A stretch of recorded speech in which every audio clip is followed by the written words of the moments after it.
How to turn on YouTube watch history. In this tutorial, I'll show you how to enable it and make sure YouTube saves the videos you watch and the searches you make. First, open YouTube on your computer. On the left-hand side, click History. On the History page, click Manage All History on the right-hand side. This will open your YouTube history settings. Under YouTube History, make sure History is turned on. If it's currently paused, click Turn On to enable it.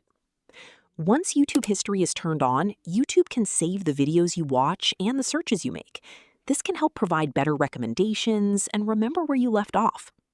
You can also review the additional settings for your YouTube history, including whether to save your YouTube searches and voice and audio activity. Now, if you want quick access to your YouTube subscriptions, open a new browser tab and enter youtube.com/feed/subscriptions. Press enter and you'll be taken directly to your subscriptions page.